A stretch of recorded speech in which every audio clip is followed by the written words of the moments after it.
Hey guys and girls, it's Charlie Bonnet III.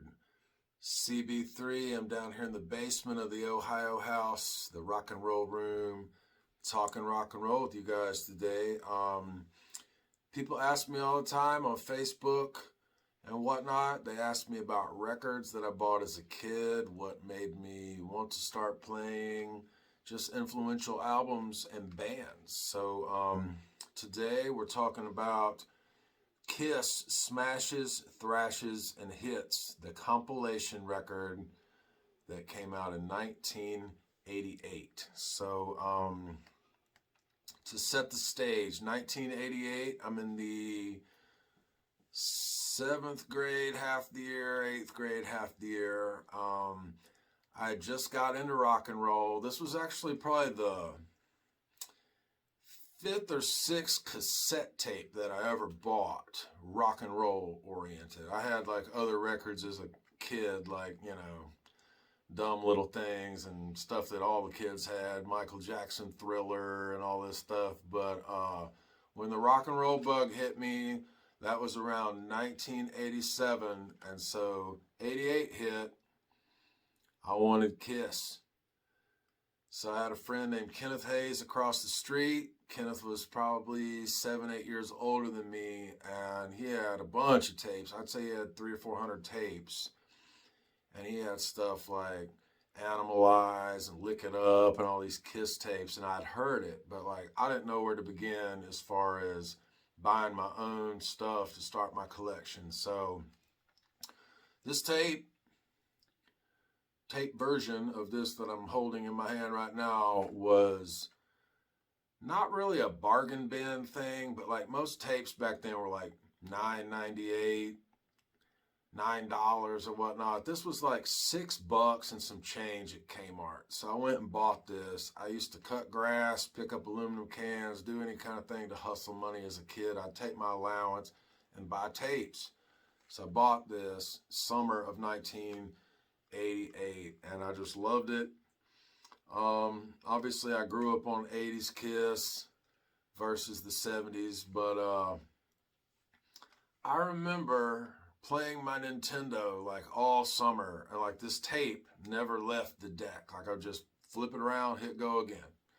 Like that was my soundtrack that summer, was just rocking and playing Nintendo games. I hadn't started playing guitar yet. I just played a lot of air guitar and jumped around my room and pretended that I was playing guitar. But I just remember me and Kenneth sitting around playing Nintendo and listening to this Kiss record over and over and over.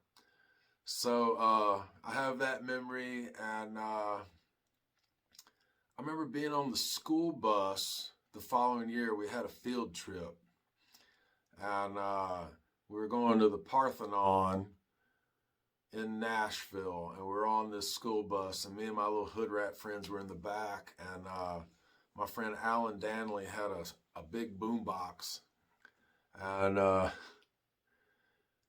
wanting to say it was Heaven's on Fire, the big scream at the beginning, and then the riff hits, and he had this thing cranked, and I just remember the school bus driver screaming for us to turn it down, and of course we wouldn't.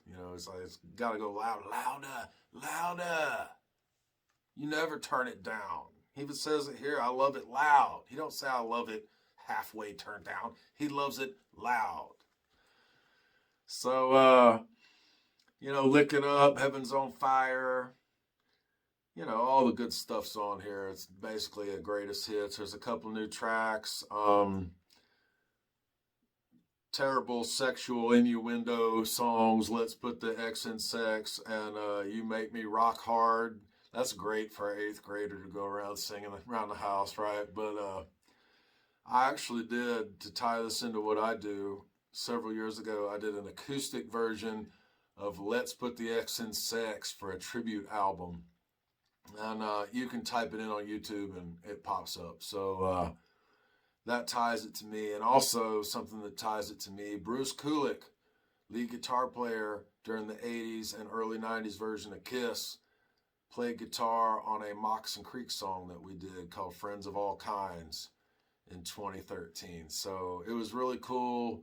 That was done over the internet. I didn't meet him in person until much later, but it was neat to get emails from Bruce Kulick, you know, asking, hey, is this solo okay? And I'm thinking, this guy's like a iconic rock star asking me if the solo is okay. Like, yes, it is okay.